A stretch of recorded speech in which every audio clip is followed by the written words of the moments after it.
그대로 바다로 방류가 되면서 해양 생태계를 교란하는 것 아니냐 이런 우려도 있었는데 이제 온배수를 가지고 양식을 하고 있습니다. 그리고 치어와 치패는 바로 바다로 돌아가서 해양 자원도 풍부해지니까 이게 어촌에는 또 다른 성장 동력이 될 것 같아요. 그럼요. 어족 자원을 풍부하게 하는 건 물론이고요. 주민들의 소득 증대에도 톡톡히 이바지하고 있습니다. 또 최근에는 새 정부 들어서 원전 시계가 째깍째깍 다시 돌아가고 있는데요. 그리고 이 원전과 재생에너지 조화 등을 고려해서 에너지 믹스를 합리적으로 조정하고 실천하겠다는 건데 국가의 그런 큰 기조는 뒤로 하고서라도 우리 지역의 기업이다 보니까 지역민들과 함께하는 게 중요하겠죠. 더 많이 이런 행사가 열렸으면 좋겠습니다. 예, 정말 분위기가 화기애애하고 좋았습니다. 지난 정부에서는 해상풍력과 같은 재생에너지 중심으로 에너지 정책을 추진했다면 새 정부 들어서는 원전과 재생에너지의 조화를 고려해서 에너지를 전환하겠다 이렇게 밝혔죠. 그래요. 무엇보다 다시 돌아가는 원전 시기에 가장 중요한 건 안전이겠죠. 안전을 바탕으로 지역민과 함께하는 훈훈한 월성 원전이 됐으면 하는 바람을 또 갖게 됩니다. 네. 이주영 씨 오늘 잘 봤습니다. 고맙습니다. 네, 고맙습니다.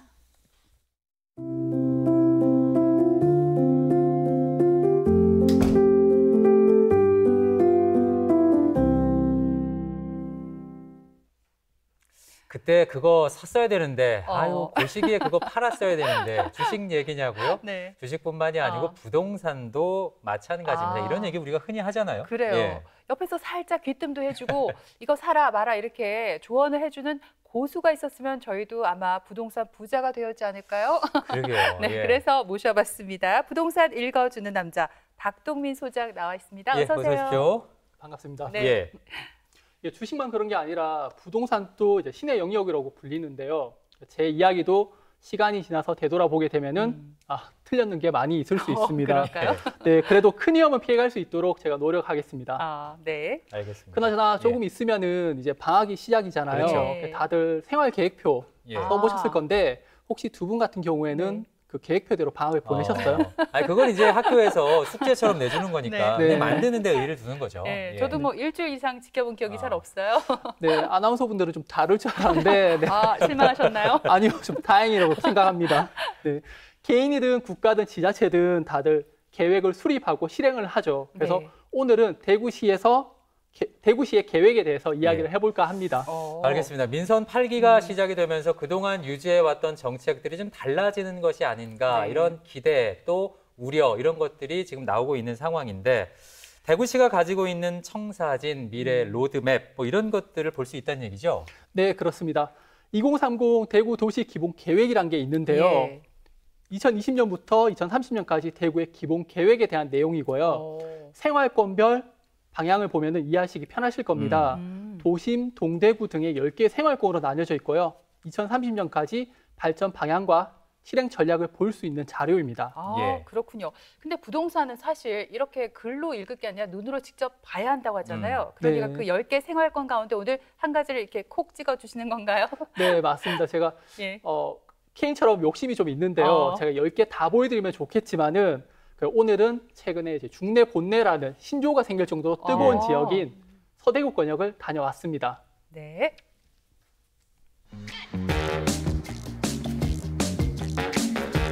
야, 이 죽전 내거리가 이렇게 바뀌었습니까?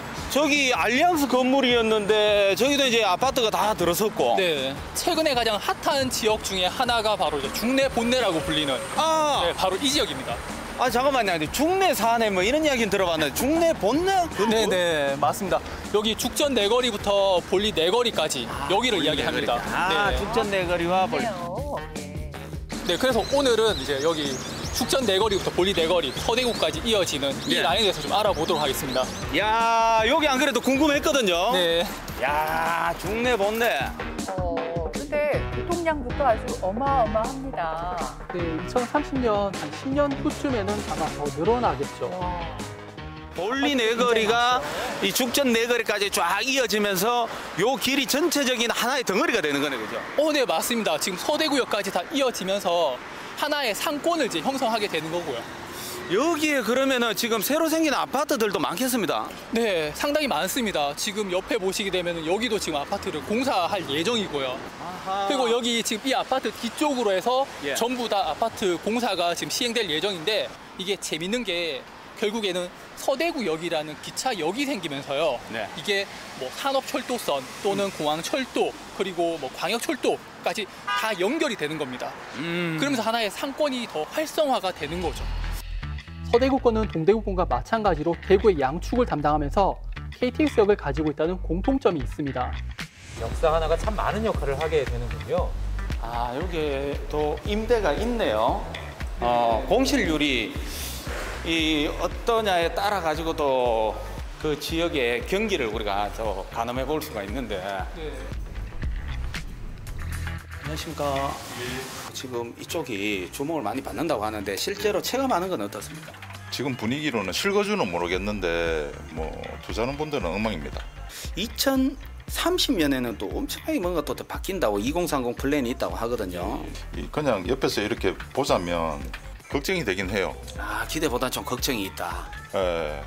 근데 여기서 더 어떻게 확장을 해가지고 그러면 실거주하는 사람들이 진짜 힘들어질 거거든요. 그렇게 되지 않을까 걱정이죠. 앞으로는 뭐 크게 오를 거는 없다고 생각하고 있습니다. 앞으로 가면은 뭐 남을 확률이 많지 모자랄 확률은 별로 덜 것 같습니다. 아, 우리 선생님 실제로 여기 사시면서 느끼는 기분으로 봤을 때는 뭐 더 오르진 않을 것 같다. 예. 아, 그 이유는 뭐 어떤데? 이유는 요 주변에 보면 전심하신 재개발하고 아파트가 뭐 한 동, 두 동 있는 게 아니고 뭐 주변에 보다시피 전심하신 아파트 재개발 아닙니까? 예. 근데 그 집이 안 남겠습니까? 아. 입주 대기 중인 아파트들의 분양도 그렇지만 상가 공실률도 그렇습니다. 사전에 조사를 좀 해보니까 예. 이게 구축 같은 경우에는 임대가 잘 되는데 신축 같은 경우에는 아무래도 가격이 좀 높다 보니까 아직까지는 조금 이제 임대도 잘 안 나오고 분양도 조금은 힘들다고 합니다. 그래도 다른 곳보다는 좀 낫지 않을까 싶은데요. 네, 저도 그런 기대를 하고 찾아갔습니다. 야, 이렇게 대형 건물이 생기면 솔직히 공실도 많고 상가가 입점하기 쉽지 않은데. 상가라는 게 상권에 이제 주기가 있습니다. 여기 같은 경우는 지금 이제 3년 넘어서 가지고 도입기에서 안정기에 들어간다고 보고 아하. 교통 접근성이 좋아요. 아시잖아요. KTX. 그다음에 뭐냐면은 대구에서 유일하게 뭐냐면은 IC 접근성이 제일 좋아요. 그렇기 때문에 이제 안정적이죠. 제가 보기에는 어떤 분들은 이제는 여기는 호재가 다 했다. 아니다. 아직까지 더 뭐 있다. 근데 앞으로는 어떻게 보십니까? 이제 시작이죠, 여기는. 아, 그래요? 앞으로 10년 후면 상권이 훨씬 더 커진다 이 말이에요. 코로나19로 어디든 상권이 활기를 잃었지만 2030 도시기본계획으로 달라질 것도 같습니다. 야, 여기 죽전 내거리가 또 2030년에는 좀 더 뭔가 변화가 있을 것 같네요. 네, 맞습니다. 서대구권이 아무래도 동대구권보다는 약간 소외되는 느낌이 있었는데 이번에 2030 계획을 본다면은 균형 발전이라는 점에서 상당히 좀 관심을 가질 만한 지역이 될 것 같습니다. 아, 맞습니다. 뭐 전국도 그렇지만 대구 안에서도 골고루 균형 있게 발전되는 게 훨씬 좋죠. 네. 부동산을 읽어준 남자. 어디든지 달려갑니다. 예, 네. 죽전 내거리가 저렇게 달라졌군요. 근데 이 변화들이 이제 2030 도시 기본 계획을 바탕으로 지금 만들어지고 있다는 얘기잖아요. 네, 정확하게는 대구시의 기본 계획과 정부의 교통망이 합쳐지면서 시너지 효과를 일으키는 거거든요. 네. 우리 지난번에 미분양에 대해서 이야기를 나눴었잖아요. 건설사들이 과연 아무 땅에나 집을 짓지는 않을 거란 말이에요. 맞아요. 그러니까 최근에 아파트 공급이 많이 지어지는 곳이 있는데 바로 뭐 동대구권, 서대구권, 태평로 등이 있는데 혹시 여기에 대한 공통점 아시겠어요? 기차역 아닐까요? 동대구역, 서대구역. 얼마 전에 서대구역도 개통을 했잖아요. 예. 네. 네, 맞습니다. 그리고 또 다른 지역이 있는데요. 바로 동구 안심 지역과 파동입니다. 바로 외곽 순환도로가 있죠. 그러네요. 예. 네, 대구는 도시 발전에 대한 기본 계획을 세우고요. 이제 이동을 편리하기 위해서 교통망을 설치하는데 국가의 교통망과 합쳐지면서 더 큰 효과를 볼 수가 있는 거죠. 예, 교통이 좋은 지역에 이제 지금 개발이 이루어지고 있다 이런 말씀인데 혹시 네. 뭐 다른 지역 중에서도 개발이 이루어지고 있는 곳이 있나요? 네, 가까이에는 동대구역을 생각하시면 되시는데 1997년 3차 도시 공간 구조에서 계획을 할 때 동대구권을 만들면서 성장을 했고요. 멀리에는 광명시가 있는데 KTX역이 들어서면서 신도시급으로 성장을 했고, 우리 가구사로 갔다가 인형사서 온다라는 그 가구점이 들어서면서 네, 전국에서 사람들이 더 몰리게 되었었습니다. 그래요. 가구도 사고 쇼핑도 하고 많이 몰릴 수밖에 없는데 이렇게 도시 기본 계획이 세워지면 그대로 좀 지켜지는 편인가요? 우리 앞서 방학 계획표대로 네, 진행하진 않았잖아요. 대구시도 꼭 계획대로 진행하는 건 아닙니다. 예산 부족이나 지역민들의 반대 등으로 인해서 정해진 기간 안에 개발을 하지 않으면 2030년 이후에 사라지는 정책들도 있고요. 반대로 현재는 예산이 부족하지만은 꼭 필요한 정책은 진행을 하는데 우리 옛날 프로그램에서 홍철 없는 홍철팀이라는 그런 게 있었거든요. 지금 지하철 2호선에는 대공원 없는 대공원역이 있습니다. 2005년에